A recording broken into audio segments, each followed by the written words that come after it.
আসসালামু আলাইকুম ভিউয়ার্স, আশা করি সকলে ভালো আছেন। তো Realme 9 Pro 5G এবং Pro Plus 5G এই দুটি স্মার্টফোন কিন্তু বাংলাদেশে অফিশিয়ালভাবে আসতে যাচ্ছে। তো আজকের এই ভিডিওতে আমরা Realme 9 Pro 5G এই স্মার্টফোনটি নিয়ে আলোচনা করতে যাচ্ছি। তো এই ফোনটি কবে বাংলাদেশে আসতে যাচ্ছে এবং প্রাইসটাই বা কত হতে যাচ্ছে এবং এই ফোনটি এই বাজেটে আমাদের যা যা অফার করছে, তো এই ফোনটি নেওয়া উচিত কি না, তো কাদের জন্য এই ফোনটি স্পেশাল হতে যাচ্ছে, তো এই ফোনটি নিয়ে আজকের এই ভিডিওতে আমরা যাবতীয় সকল কিছুই তুলে ধরার চেষ্টা করব।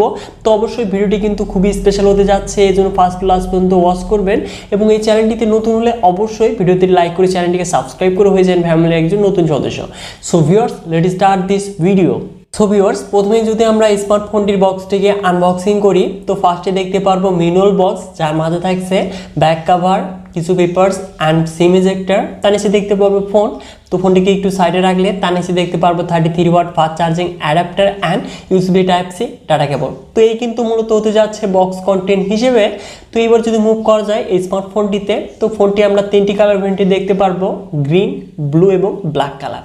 আর এই ফোনটির ফ্রেম এবং রিয়ারে দেখতে পারবো আমরা পলিকার্বনেট ম্যাটেরিয়াল, যেটি কিনা গ্লসি ফিনিশিং এর সাথে থাকছে এবং এর ডিজাইনের নাম তারা দিয়েছে লাইট শিপ ডিজাইন। এই ক্ষেত্রে সানলাইটে কিন্তু এই ফোনটির রিয়ারের যে ডিজাইনটা সেটি কিন্তু অটোমেটিক কালার চেঞ্জেস হবে। তো এটি কিন্তু অবশ্যই ভালো বিষয় এবং এর ডিজাইন এবং বিল্ড কোয়ালিটি কিন্তু অনেকটাই বেটার হতে যাচ্ছে এবং এই ফোনটির ওয়েট হতে যাচ্ছে 195 গ্রাম এবং থিকনেস 8.5 মিলিমিটার। তো এবার আসি এই ফোনটির পোর্টস এবং বাটনে।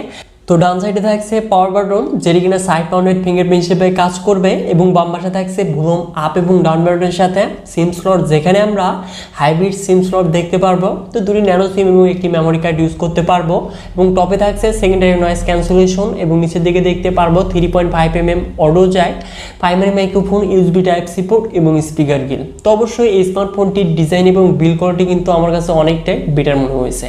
তো এবার যদি আসা যায় ফোনটির ডিসপ্লেতে, তো এখানে আমরা ফুল ভিউ ডিসপ্লে প্যানেল দেখতে পারবো এবং ডিসপ্লে টপ লেফট সেন্টারে দেখতে পারবো পাঁচ হোল, যেখানে সিঙ্গেল ক্যামেরাটি বসানো রয়েছে এবং 6.6 inches IPS LCD display panel দেখতে পারবো, যার রেজুলেশন ফুল এইচডি প্লাস, সাথে থাকছে 120 হার্জ রিফ্রেশ রেট। তো অবশ্যই এই ডিসপ্লে কোয়ালিটি কিন্তু অনেকটাই বেটার হতে যাচ্ছে। তো এখানে আইপিএস এলসিডি ডিসপ্লে হলেও এই ডিসপ্লের যে কালার, কন্ট্রাস্ট, ব্রাইটনেস, তো সকল কিছুই কিন্তু অনেকটাই জোস হতে যাচ্ছে। তো অবশ্যই আপনারা যারা মিডিয়া কন্টেন্ট ওয়াচ করবেন, তো আপনারা কিন্তু বেটার একটি এক্সপিরিয়েন্স পেতে যাচ্ছেন এই ডিসপ্লে থেকে।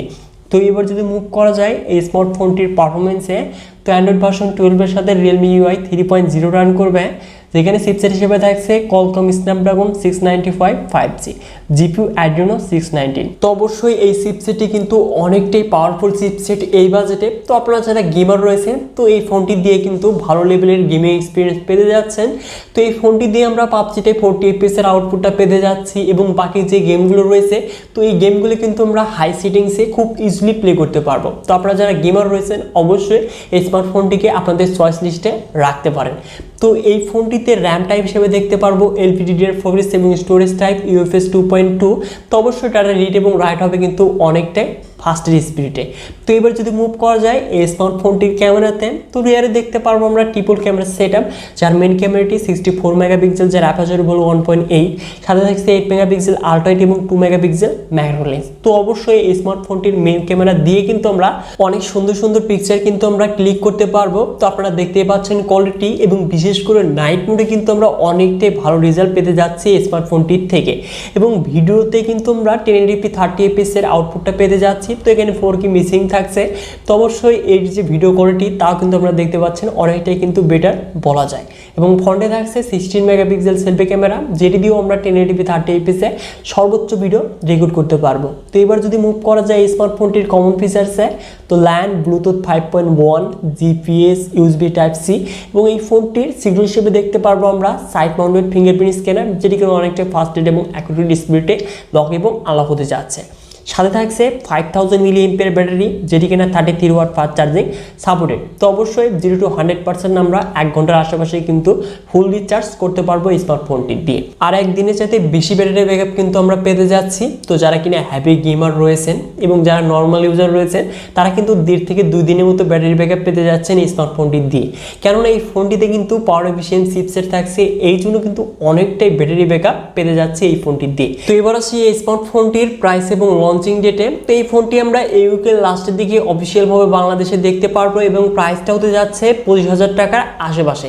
তো অবশ্যই এই ফোনটি কিন্তু আনঅফিসিয়ালি আবার 22,000 টাকায় পেয়ে যাচ্ছি। তো এই ফোনটি এই বাজেটে আমাদের অফার করছে ভালো ডিসপ্লে কোয়ালিটি এবং ভালো গেমিং পারফরমেন্স এবং ভালো ক্যামেরা সেটআপ, পাশাপাশি কিন্তু লং টাইম ব্যাটারি ব্যাকআপ পেতে যাচ্ছি। তো অবশ্যই আপনারা যারা গেমার রয়েছেন, তো আমি গেমারদের অবশ্যই সাজেস্ট করবো এই ফোনটি। আর এই ফোনটিতে ডুয়েল স্টিরিও স্পিকার এবং 4K ভিডিও রেকর্ডিংয়ের যদি অপশন থাকতো তাহলে অনেকটাই কিন্তু জোস হতে পারতো। তো এই ফোনটি আপনাদের কাছে কেমন লেগেছে অবশ্যই ভিডিওতে লাইক করে কমেন্ট বক্স কমেন্ট করে জানিয়ে দিবেন। তো আজকের এই ভিডিওটি এ পর্যন্তই। যদি ভিডিওটি একটু ভালো লেগে থাকে তাহলে অবশ্যই আমাদের চ্যানেলটিকে সাবস্ক্রাইব করে হয়ে যান ফ্যামিলির একজন নতুন সদস্য। সো ভিউয়ার্স, দেখা হচ্ছে পরবর্তী নতুন কোনো ভিডিও নিয়ে।